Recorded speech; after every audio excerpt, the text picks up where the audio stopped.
Hi everyone, আজকে আমরা আলোচনা করব আপনি কিভাবে মাস্টার্স, ব্যাচেলর এবং পিএইচডির জন্য অ্যাপয়েন্টমেন্ট নেবেন। কারণ আসলে আমাদের ফেসবুক গ্রুপে দেখতেছি যে অনেকে ভুল করতেছে, তাদের মেইল ঠিক মতো আসতেছে না, ডিফারেন্ট ডিফারেন্ট কাইন্ড অফ সিচুয়েশনে অনেক প্রবলেম করতেছে। তো এই জন্য আপনি কারেক্টলি কিভাবে অ্যাপয়েন্টমেন্ট নেবেন এটা নিয়ে আমরা আজকে আলোচনা করবো। সো ফার্স্ট অফ অল আপনাকে জার্মান ওয়েবসাইট, অফিসিয়াল ওয়েবসাইট, ওইখানে যেতে হবে। লিঙ্ক আমরা ভিডিও ডিসক্রিপশনে দিয়ে দিব।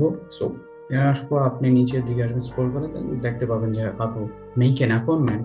So just click here and then আপনি দেখতে পাবেন নিচের দিকে আসলে যে বিভিন্ন ক্যাটাগরি ভিসার জন্য আপনার ওদের লিঙ্ক দেওয়া আছে। ফর এক্সাম্পল ফ্যামিলি রেন্ট ভিসার জন্য আপনি এই লিঙ্কে ক্লিক করবেন, স্টুডেন্ট ভিসা বা পিএইচডি অপরচুনিটি কার্ড, রিসেন্টলি যে জব অপরচুনিটি কার্ডের জন্য দিছে এটার জন্য এখানে, আর ভোকেশনাল ট্রেনিংয়ের জন্য আপনি এখানে ক্লিক করতে পারেন। সো আজকে আমরা স্টুডেন্ট ভিসার জন্য কিভাবে আপনি অ্যাপয়েন্টমেন্ট নেবেন সো সেটা দেখাবো।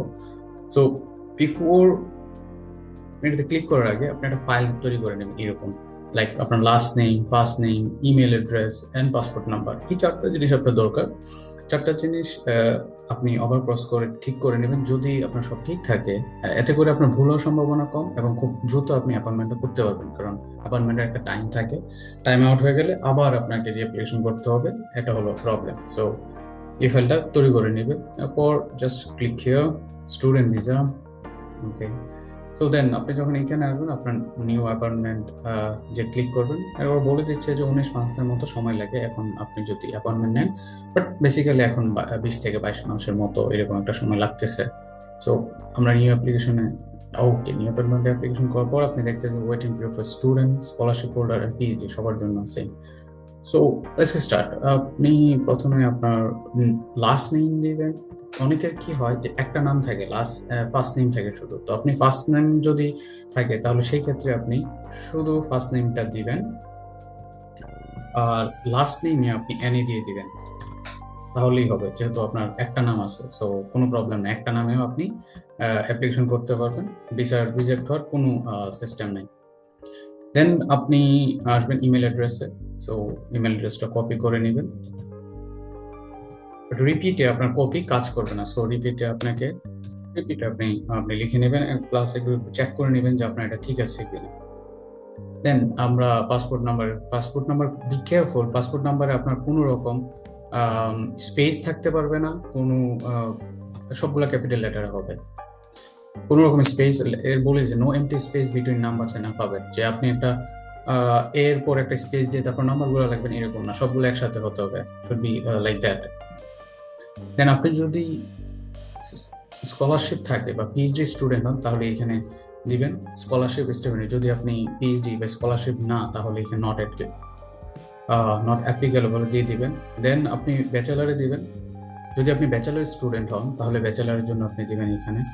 যদি কন্ডিশনাল অফার লেটার থাকে, যেমন অনেকের থাকে ব্যাচেলার আগে কন্ডিশনাল অফার লেটার, তাহলে এখানে ক্লিক করবেন। যদি আপনার না হয় তাহলে নোটে দিয়ে দিবেন। দেন আমরা আজকে মাস্টার্সের জন্য করব। সো মাস্টার্স হলে মাস্টার্স, যদি মাস্টার্স না থাকে তাহলে নট অ্যাপ্লিকেবল।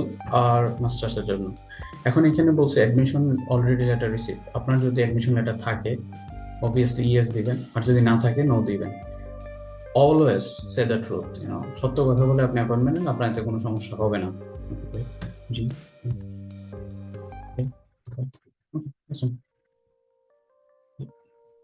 ওকে।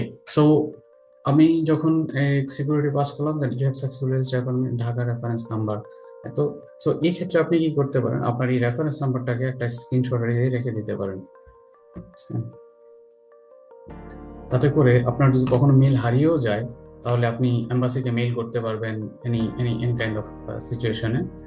দেন আপনার দেখা যাবে এই প্রসেসটা কমপ্লিট করার পর আপনার মেলে উইদিন 60 মিনিটস, বাট আমার দেখা মতে ওরা 10-15 মিনিটের ভিতরে মেল দিয়ে দেয়। আমরা দেখি মেল পাই কি। সো ইয়া, উইদিন 16 মিনিট আপনি একটা মেল পেয়ে যাবেন, যে কনফার্মেশন। অ্যান্ড আপনি অনেকেই বলে যে আমার মেল হারিয়ে গেছে বা মেল ডিলিট হয়ে গেছে। তো সেই ক্ষেত্রে এই যে রেফারেন্স নাম্বারটা আছে এটাকে প্লিজ সেভ করে রাখবেন। সেক্ষেত্রে আপনার মেল হারাই গেলে অথবা মেল চলে গেল আপনার কোনো প্রবলেম নেই, আপনি এম্বাসিকে মেল করে এটা ইনফর্ম করতে পারবেন। ইভেন আপনার মেল যদি কখনো ব্লক হয়ে যায় বা আপনার কাছে চলে যায়, এই রেফারেন্স নাম্বার আপনাকে সেভ করে দিবে এনি হাউ, এনি জায়গায়। So thank you everyone. See you next time.